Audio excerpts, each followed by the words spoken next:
Hey guys, welcome back to the channel. Doing a slightly different video today. As you may already know, I like to travel and share our stories and the adventures that we go on in different countries around the world and also here in Australia. Most recently Vietnam, Hong Kong, and last year we went to Japan. I'm still currently posting videos of our trip from Japan last year, slowly making my way through. But my sister is actually going to Japan later this year in 2024. So I thought I'd help her out by going through some of the most commonly used phrases in Japan for any traveler that's wanting to visit. I've actually been learning the Japanese language for about 4 or 5 years now, on and off, so I'm not going to say that I'm fluent by any means, but I'd probably say that I've got a middle school understanding of the language. So in this video, I'm going to take you through the 10 most useful Japanese phrases that any traveler should know if you're visiting Japan. These are probably the top ones that you're going to be using on a daily basis. And I also have a little friend here who's just having a sleep on my lap, so don't mind her.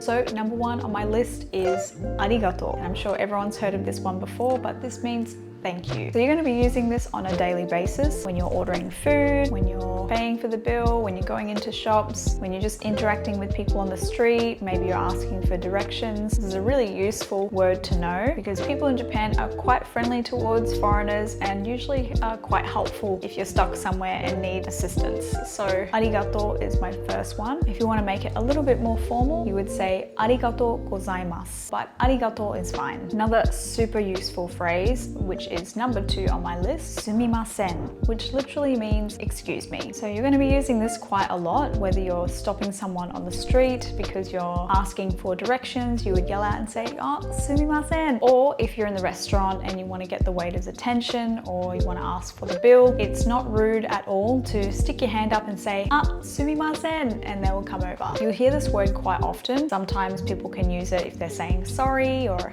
if you bump into someone, you say, ah, sumimasen. So it's quite a common word to use, but mostly you're going to be using it to say excuse me or to get someone's attention. Number 3 on the list is hai, which literally means yes. Obviously, if you're confirming something, you're walking into a restaurant and they say, oh, you've got 2 people, you say hai. So that's just the easiest way to remember it. Hai means yes. Number 4 is the opposite of hai, which is no. So iye. The literal translation of no is iye, but using it in conversation it can come across a little bit harsh. So I would probably even just say daijoubu desu or daijoubu. Literally just means it's fine or it's okay or I'm fine. A lot of the times you'll probably go into a 7-Eleven or a grocery store and they'll usually ask you if you want a bag. If you don't need a bag, you would just say daijoubu. You wouldn't say iye because that's a little bit harsh, but just say daijoubu. Number 5 on the list is onegai shimasu. Now, onegai shimasu means please. So you're going to be using this quite a lot when you're ordering something. If you're just ordering and you're pointing at the menu and saying kore o hitotsu,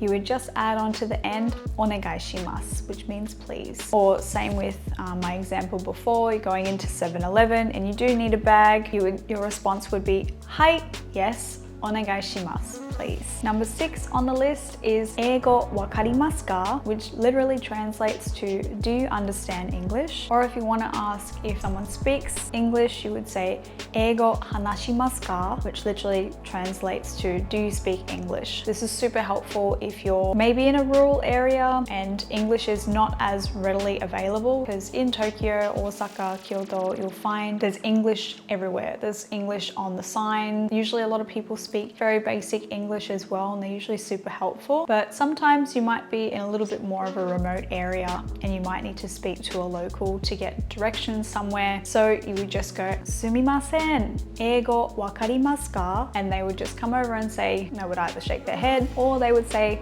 chotto dake or skoshi dake, which just means just a little bit. So super helpful if you're needing to ask someone for directions or asking someone for help and you don't know too much Japanese and you need to speak in English, always use that phrase first. The next one on the list is another question. So it is location doko desu ka, which literally means location, where is it? So this is super helpful if you've pulled your person over, you've said, sumimasen, eigo wakarimasu ka? And then that's when you'd ask the question, hey, can you tell me where this is. So even if it's just something as you're busting, you need to go to a public toilet, you say toire doko desu ka? Doko means where. Desu ka is a question. Even if you're finding somewhere, you always put the location first. So if you have it somewhere on the map, you have your Google Maps up, you would just point and say doko desu ka? And usually they can kind of get a feel for what you're looking for and give you some advice based on that. Some people are even super nice that they'll actually take you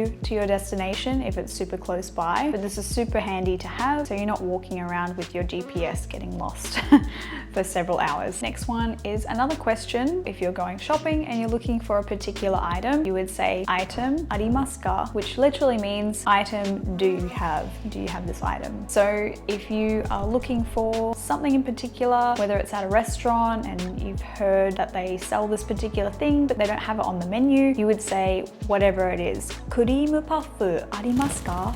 So it's literally just asking, do you have this? Number 9 is another super handy one to have because obviously in Japan they use cash quite a lot, unlike here in Australia where everywhere is trying to go to cashless, so pretty much you're using your card for everything. But in Japan, most places predominantly use cash. This question you will have to ask quite a lot, and it's "Kado wa daijoubu?" or "Kado daijoubu desu ka?" Now, if you remember, daijoubu means is it okay? So kado literally is card, like credit card, MasterCard. If you wanted to say in particular, like if you're one of those people that has an Amex, that you get points and stuff, I don't know how that works. If you're one of those people and you use credit cards for everything, for business expenses, you say "Credit card daijoubu desu ka?" But most places you can just pretty much confirm whether you can use a card. Like if you've got MasterCard, you say "Kado daijoubu?"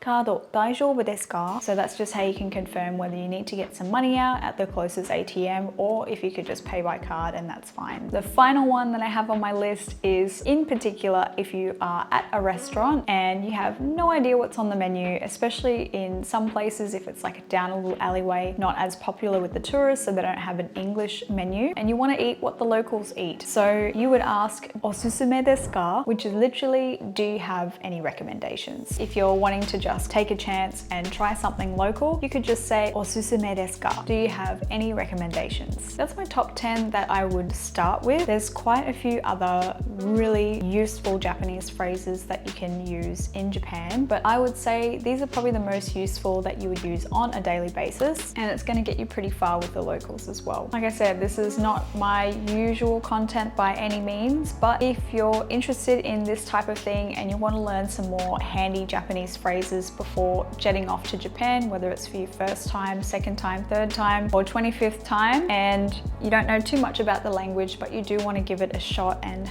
converse with the locals, then absolutely comment down below and let me know if you want to see more videos like this. But until then, if you like this video, please hit like down below, subscribe to the channel if you're new and want to see more content like this, and I'll see you in the next video. Bye!